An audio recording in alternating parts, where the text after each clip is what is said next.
Good day guys. So today, time check, 9:39 na ng umaga. And as you can see, pawis ako dahil kakatapos ko lang mag-workout. So, ayan. At ngayon maliligo ako para gumawa ng video sa TikTok. As always naman. And nakapag-upload na ako ng isang video ko sa TikTok para i-affiliate. At mag-edit tayo, tapos magbabasa. Since tapos na tayo mag-workout, mas madami na tayong magagawa niyan, ano? So, this time magiging mindful tayo. Okay? Mindful tayo sa mga gagawin natin. Hindi natin kakalimutan mag-video tulad nung kagabi. At ngayon, magbabasa tayo after neto. At, syempre, paulit-ulit na naman ako. Marami tayong gagawin ngayong araw. Kaya kailangan matapos natin yon. Focus tayo sa ngayong araw. At update ko na kayo mamaya. At ayun na nga, no, as you can see, nakauwi na tayo ngayon. And syempre, maghanap tayo ng music sa TikTok para makapag-upload and makapag-edit na. Nakapag-video naman tayo kanina para i-edit natin para puro parang po siya i-upload sa TikTok. And yes, hindi okay yung state ko ngayon, pero kailangan natin maging okay para mag-grind. Okay, grind. I wanna grind. Babalitaan ko na lang ulit siya mamaya sa mga gagawin ko pa. Okay? So, kailangan matapos natin yon and makapag-upload tayo sa TikTok. As you can see, gabi na nga, no? Time check, 7:54 na ng gabi. And kanina nakatulog ako. As always naman, di ba? So, paano tayo makapag-lock in yan kung panay ako ganito? Okay? So, ngayon, ang iniisip ko to, guys, yung motor, kasi gusto ko ng motor. Although may motor na binigay sa akin yung ate ko na Mio, and grateful ako doon, no? So, sobrang laking tulong sa akin noon, grateful ako doon. Pero parang may gusto talaga akong bilhin ng motor na Cafe Racer. Okay, kung familiar kayo sa mga Cafe Racer, ano? Sobrang angas noon, di ba?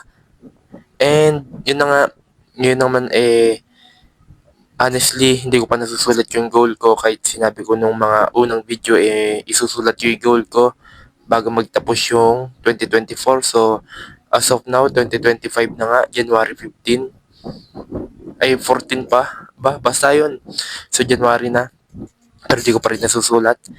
And isusulat na lang natin yan yung goal natin. So, yung gusto kong pag-usapan dito is yung pagiging consistent. Okay? Kasi di ako nagiging consistent sa mga nakarang araw. Although nakakapag-workout, upload ako, pero parang kulang pa. Kaya doon papasok yung focus. Gusto ko mas ma-improve yung focus ko. Mas maging focus sa mga ginagawa ko when it comes sa mga kailangan kong gawin. Okay? And kailangan ko din magkaroon ng priority ngayong taon kasi ayokong pumayag at hindi ako papayag na magse-set ako ng goal tapos hindi ko na naman makukuha. Kailangan makuha natin yon. Okay, kahit anong mangyari, kailangan makuha natin yon at kukunin natin yon. At yung goal ko nga pala, i-re-recreate ko, okay? Mag-goal setting ulit tayo ng mas malinaw, mas achievable, and mas makatotohanan, okay? So, yun. Sa araw na to, dito ko muna tatapusin tong vlog na to. Day 9 na nga pala, no?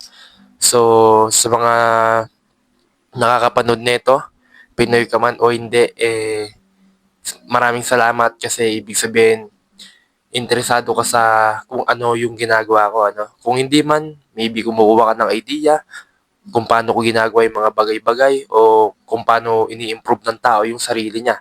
Okay, so congrats sa'yo dahil nasa tamang YouTube channel ka. At syempre, habang tumatagal, kailangan mas galingan natin, okay?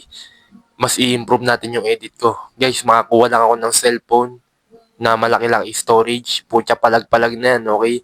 Mag-edit tayo ng malupitan. Hindi naman sobrang cinematic na edit na parang pwede nang i-upload sa ibang laban sa ibang bansa o ibang gawing movie. Ibig ko lang sabihin yung mas magiging maayos yung thumbnail natin, yung captioning, yung edit, tapos yung lightning, yung filter o kung ano man yung tawag doon. Okay, basta aralin natin yan. So ngayong araw hanggang dito na lang to. Magsusulat ako ng goal natin. And syempre, As always, nasa kwarto ako. Okay, kaya medyo mahaba to kasi may gamit ako na stick. Okay, so hanggang dito na lang guys. Maraming salamat sa panonood. Hanggang sa muli.